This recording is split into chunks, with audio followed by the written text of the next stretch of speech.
there was a few points that Robert had brought up that was very, very interesting. And yeah, we could talk about it in terms of color. There's also a report that came out that that cop actually knew George Floyd from, they rubbed elbows together basically at a club or something like that. Mm. So, because George did bodyguarding and bouncing actually, Mm. and they might have actually known each other. So Mm. the question also is, okay, maybe if it's not a color issue, where is the professionalism? Maybe you had a beef or something like that, and you're going to use your badge to Mhm. try and, step outside and assert some level of authority on a man that maybe you didn't like at that moment. And that's an abuse of power. But they don't talk about abuse of power when it comes to the police. For some reason, it's like abuse of power, we're not even supposed to question, okay? It's their word versus yours anyway. And that's what makes it so dangerous. That's why we, especially Black people, we have a hesitation when it comes to, the police, because the authority has never been on our side. When they talk about white privilege, the thing that white privilege is for truth, and you have so many people that'll sit up there and say, well, I'm not rich, therefore white privilege doesn't exist. And so, obviously, hey, but it's like, hey, white privilege isn't necessarily monetary. You get the benefit of the doubt. Yep. And that's something that we never get. We are always questioned what our intentions are, why are we here, and what is our goal. I have to gauge every time I enter a room how these people are going to react to me and my action. White people never have to go through that because it's already assumed that their voices carry so much weight. They could look you dead in the straight face, just like Donald Trump does all the time, look you with a straight face and tell you some bogus lie, and you are expected to acknowledge it and, take it for face value. We don't get that. So, that's one issue. Him being in a power, going back to George Floyd, the authority that was placed on him, we don't know exactly what the motive was. We may never know exactly what the motive was. But no, the man didn't deserve to die, in that manner. And then there's another thing that really bugs me.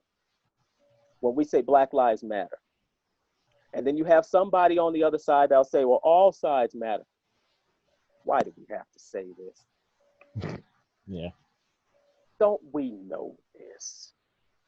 But we have gotten into such a place in society where we are so quick to fight, we are combative and offended so easily, to where somebody could say something like this and go, oh, I need to jump into attack mode, without recognizing exactly why are we saying this.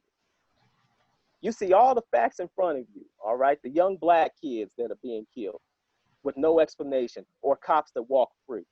It's been happening. This isn't just like happening past 20 years. It's been happening for 400 some odd years. And we're just going to say, oh, well, that happens all the time. I remember there was a woman, a white girl that I hired, all right? She told me, when I told her about being racially discriminated against, and Robert, you may remember this, because it happened in the pool hall here in Tucson. You were with me. I was gonna bring that up, yeah. And I was racially discriminated against by the pool hall person. Now me, Robert, and a few other people, we came out just to have a good time. We sat down and the waitress was taking our orders. And she went to each other person and she came up to me. I'm expecting her to take my order. She asked me to remove my hat. Now, for those who don't know, I wear a Kango hat basically all the time. And she asked me to remove my hat. I'm like, why should I remove my hat? I'm looking around the atmosphere. I'm like, oh, I'm not supposed to wear a hat? Hats all over the place. Cowboy hats, baseball hats, fedoras, this, that, and the other. Hats all over the place, all right? So why the request then to remove your hat? Why the request to remove my hat? And I asked her, I said, exactly why? I'm looking at a hat over here. I'm looking at a hat over here. Why is it that I'm the one that has to remove my hat? And she said, in a Southern tone, so I'm telling you who she is. She said, look, I'm not trying to cause any trouble, but this was a request by my manager. So I'm like, let me speak to your manager. I walked up to him.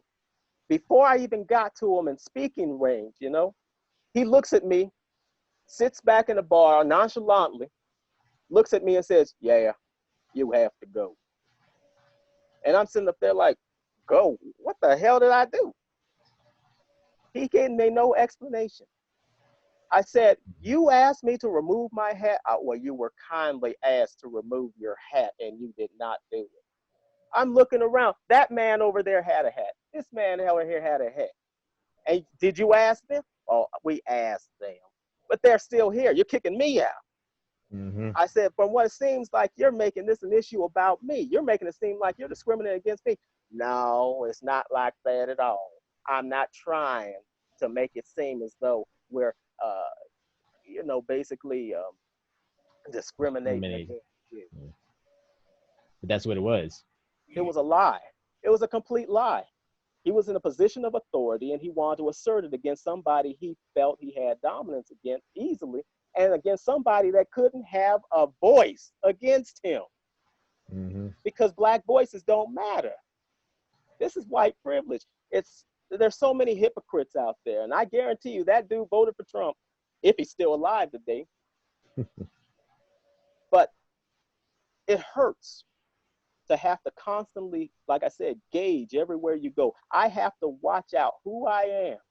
Do you know how many times the word threatening has come up to me? Now, I have a pretty big build. I have a really big, chest. That's true. I used to be a professional wrestler. So yeah, I can understand to a degree. But everywhere I go, and I've had white women use this against me. All they have to do is say, he was threatening me. This happened in 2 college settings where I had to go head to head with teachers or professors who ought to known better, trying to make me out to be a monster when all I'm doing is just being cool. And if you listen to the way I'm talking, I mentioned this on my podcast, allaboutthewinpodcast.com, that I even have to change and shift who I am when I'm talking or addressing, white individuals. For instance, my voice actually goes up an octave. I can't speak with bass in my voice out of fear of how it can be interpreted by white individuals, because they don't want you to speak a little authoritative. Because as we've learned from 2008, it seems there's a certain group of white people that have a very hard time taking authority from a black man. Mm-hmm. And still carrying on today. And we see it. And I'm seeing posts on Facebook from, folks, conservative-minded individuals saying that racism is dead. Racism in this country does not exist anymore. Tell me, when's the last time you saw a racist incident? That's not racism. The white man and his white privilege is going to tell me, the black man who's experienced racism, what racism is. So they're going to redefine the term. Then they rebrand the term. Then they repackage the term, but yet they're repeating the action. Mm-hmm. This is what we talk about. This is what angers us. But see, I can't necessarily say it's anger. And that's the next thing. They'll look, well, shoot, you're really coming off threatening. Boy, I'm so sad. I had somebody actually tell me last week on Facebook, well, I'm sorry that you were born black in America. Why should I feel sorry? Well, maybe when you have a little more peace in your heart, because I'm a Christian, maybe you can accept the words of Jesus, the brown-skinned fellow. It's all this hypocrisy that's mind-blowing to folks like me. I'm a rational-minded individual. You throw something like that in my face, in fact, in anybody's face, how do you respond to that? But they know how to respond. They know how to play the game. They're constantly playing games. But guess what? My life isn't a game. Ask Trayvon Martin, ask Michael Brown, ask Floyd, if their life was a game. But we see it played all the time. Right. And we see it all the time on Facebook. And I wish more people would speak up. You have a voice. Let me tell you, we're in an age now where everybody thinks that they're an expert on everybody, on everything. They think that they can fix the world. Kind of like the folks in the bar. Everybody has a great idea. If I was president of the United States, this is what I'd do. You know, half of them can't even keep their own job, but they can tell you how to do, you know, in roles of, in positions of manage, you know, being a manager or being a leader and whatnot. I'm sorry, most people don't have that, because if that was the case, everybody would be in college. Sorry to interrupt you, but one of the things that that I noticed, as I told you, I've got a contact, and she's not Black, and she said one of the things, she said something that caught my attention in a private conversation. She said, right now is the time for a lot of people to do a lot of listening, because there's a lot of feelings and a lot of things that, in her case, you know, as a non-Black person, she never considered, that she didn't know about. It just goes back to the notion of, you know, putting yourself in somebody else's shoes, because different people's experiences are different and for different reasons. And so there is a difference in experiences with regards to. Mm-hmm. And I praise your friend for asking, and even praising her for the note, or the fact that she wants to learn more about it. She's acknowledging this. How many of us actually go through, you know, looking at the Facebook posts or whatever, and people are just, they shut you down? Because remember, I'm a Black man with a voice that you shouldn't hear. Mm-hmm. So when I'm speaking and I'm telling you stuff from my point of view, not even my point of view, my experience, and it's automatically dismissed, that's where I get, you know, my anger from. If, you know, like I said, the anger is there. Because truth be told, somebody said to me the other day, I can understand, I'll never understand the pain, anger, and there was another term that he had used. I think it's almost like synonym will be like maybe venom, you know. Venom.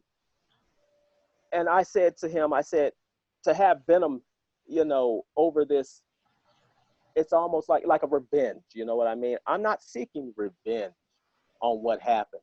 All I want is equality. I can't even get that. Mm-hmm. So I have to perform twice as hard to get half as much. And you don't even want to give me that. So for your friend to say, there's so much that I don't know that I didn't know, at least she's trying to break the ice to say, hey, there's something going on here. I do need to listen. How many folks are willing to listen? And truth be told, there's not a lot out there, because like I said, we're in a generation where everybody is an expert on anything.